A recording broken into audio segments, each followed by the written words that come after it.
Two of Ava's classmates brought glittery gift bags. Our elderly neighbor brought cookies and pretended not to notice when I cried during the birthday song. The cake was smaller than the first one, but perfect. Vanilla, strawberry filling, purple butterflies, and Ava's name across the top. Before we lit the candles, Ava touched my arm and whispered, "Can we take a picture first? Just in case." My heart cracked. Just in case. That was what Mike had given her. The fear that joy could be snatched away without warning. I knelt beside her and said, "Yes, baby, but nobody is throwing this one away." After she blew out her candles, she looked happier than she had in days. But I could still see the bruise Mike had left on her confidence. When everyone left, Ava asked if Uncle Mike was still getting married. I told her I did not know. She asked if it was my fault if he did not. I sat beside her and said, "When someone makes bad choices, the consequences belong to them. Other people may get upset, but that does not make it your fault, and it does not make it mine." She thought about it. "So, if someone is mean and then sad later, I don't have to fix it." I kissed her forehead. Exactly.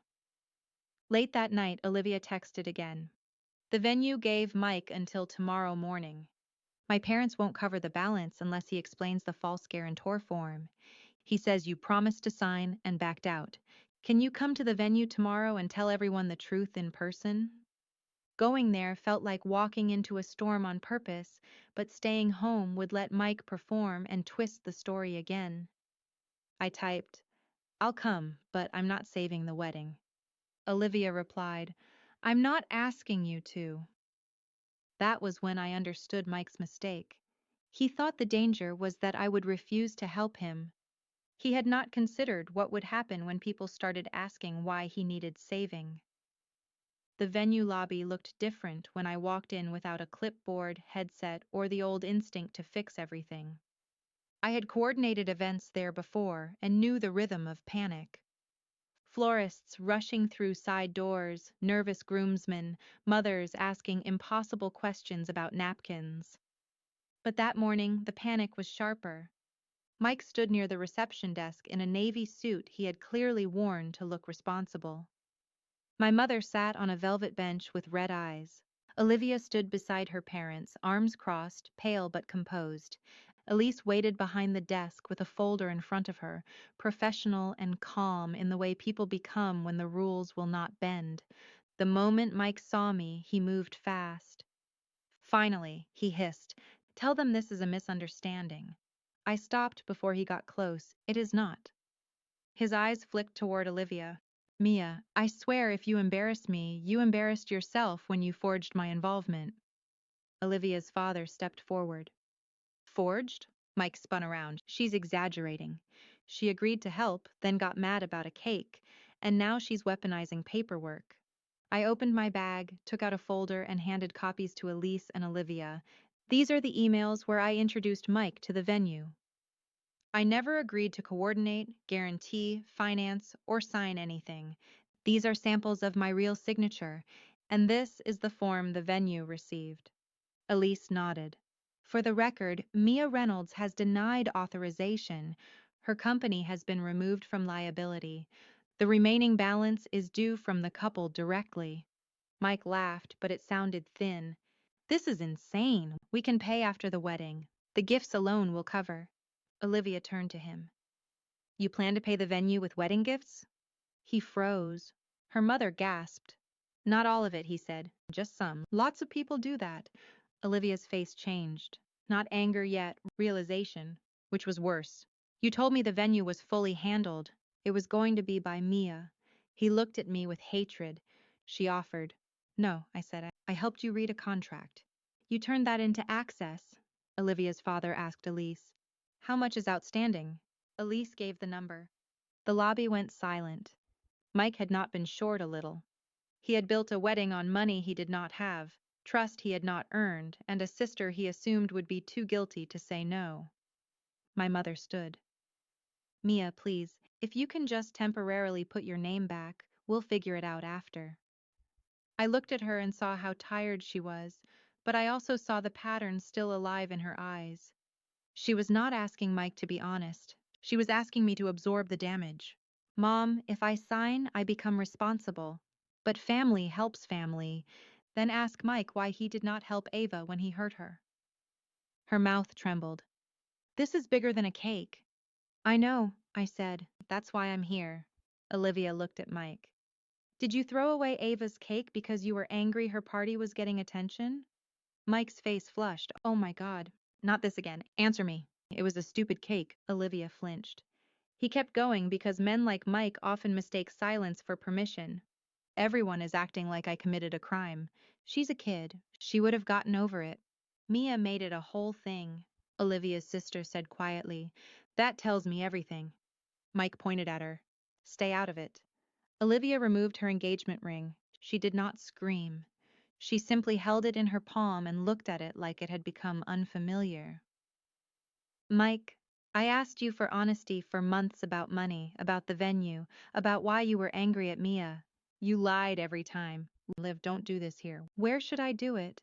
At the altar. My mother started crying. Mike's bravado cracked. Baby, please, we can fix this. Mia just needs to make one call. Every eye turned to me. The old script waited. Soften, rescue, pay, apologize for making people uncomfortable. I took a breath. No. Mike stared. Mia, no, I repeated. I will not call Elise as your coordinator. I will not guarantee your balance. I will not lie to Olivia. I will not teach my daughter that cruelty gets rewarded if the cruel person cries loudly enough. My voice shook, but the word had already landed. Elise closed the folder. Without payment, we cannot proceed with the event as contracted. The ballroom will be released at 5 p.m. Mike looked around wildly. So that's it. You're all just letting her ruin my wedding. Olivia's father answered calmly. No, son, you did that? Mike turned to my mother expecting rescue. She opened her mouth, then closed it. For once, she had no magic sentence that could turn his consequences into my obligation. Olivia walked to me before leaving. I'm sorry about Ava, she said, her voice breaking on my daughter's name. I should have asked more questions sooner. I nodded. I hope you ask them now. She looked at the ring in her hand. I am. Then she walked out with her parents. Mike followed her halfway, begging, but she did not stop. I stood in that beautiful lobby, surrounded by marble floors and dying wedding plans, feeling something I had not expected. Not joy, not satisfaction. Exactly. Relief. The kind that comes when a heavy door finally closes and you realize you were never required to hold it open. By evening, the wedding was officially postponed. Though everyone knew that word was a kindness, the florist canned. The band kept the deposit. Olivia's family requested a private conversation with hers, which was polite language for, "We are taking our daughter home." Mike sent one final message from a new number because I had blocked the old one. It said, "I hope you're happy. You cost me everything." I read it once and deleted it. Not because it did not hurt, but because I finally understood that Mike would rather lose everything than own anything. He lost the venue because he did not pay. He lost Olivia's trust because he lied. He lost my protection because he mistook love for weakness. I did not cost him everything. I only stopped paying the emotional bill. My mother came over 2 days later. I almost did not let her in, but Ava was at school, and part of me needed to know whether she was coming to defend him or finally see me. She stood in my doorway, holding Ava's paper crown. One of the servers had found it at the restaurant and given it to her. The crown was bent, but still blue. My mother held it like evidence. I should have picked her up, she said. I said nothing. She started crying, but this time her tears did not feel like a weapon. They felt like recognition arriving late. When he said that about her, I should have stopped him. I was so focused on keeping the day from exploding that I forgot who was being hurt. I wanted to forgive her immediately. That was another old instinct, smooth it over, make the crying stop. But forgiveness without change is just another chore handed to the wounded person. So I said, Ava needed a grandmother that day. I needed a mother. We both got a referee. She covered her mouth and nodded. I know. We talked for almost an hour. She admitted Mike had borrowed money from her twice for wedding expenses and told her not to mention it to Olivia. She admitted she had suspected he used my business name, but convinced herself I must have allowed it, because believing otherwise meant admitting who he had become. You protected the version of him you wanted, I told her. And you left the real damage for me and Ava. She did not argue. Before leaving, she asked if she could apologize to Ava in person. I told her not yet, not because I wanted to punish her, but because Ava was not a place for adults to go when they wanted relief from guilt. My mother accepted that, and for the first time, she did not call me difficult. Mike never truly apologized. A week later, he left a voicemail saying, "I'm sorry things got out of hand, but you have to admit you went too far." I saved it, not because I planned to use it, but because sometimes you need a reminder when guilt tries to rewrite the past. Olivia later messaged me that she had ended the engagement. She thanked me for telling the truth and said she wished she had listened to the small warnings earlier, the unpaid bills he brushed off, the cruel jokes he called honesty, the way he treated kindness toward a child like an inconvenience. I wished her peace and meant it. None of us escaped untouched, but at least one more woman stepped out before the door locked behind her. As for Ava, healing came in small moments. She stopped asking if she had done something wrong. She taped a picture of her replacement cake above her desk. One night, while brushing her teeth, she said, "Mom, next year, can we have cupcakes instead so everyone gets their own?" I laughed for the first time in days. Absolutely. Then she added, "And only nice people can come." That sentence stayed with me. It sounded childish, but maybe it was the clearest boundary anyone in my family had ever spoken. People later asked if I felt guilty for not saving Mike's wedding. The honest answer is complicated. I felt sad my family had reached that point. I grieved the brother I used to defend, the mother I used to excuse, and the version of myself who believed love meant endless rescue. But guilt, no. Guilt belongs to people who betray their values.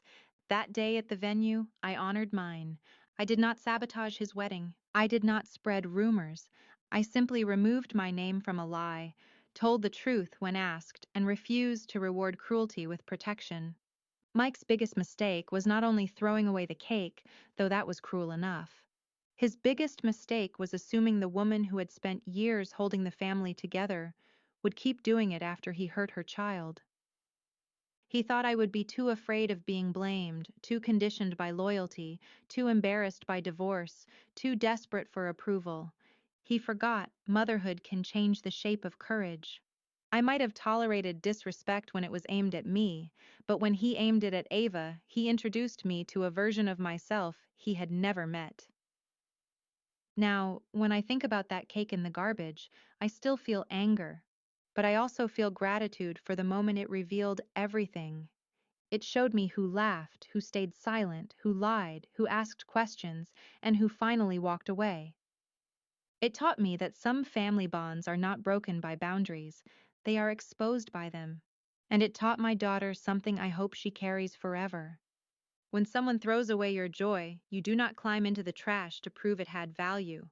You walk away, protect your peace, and let them explain why they thought they had the right. So if you were in my place, what would you have done?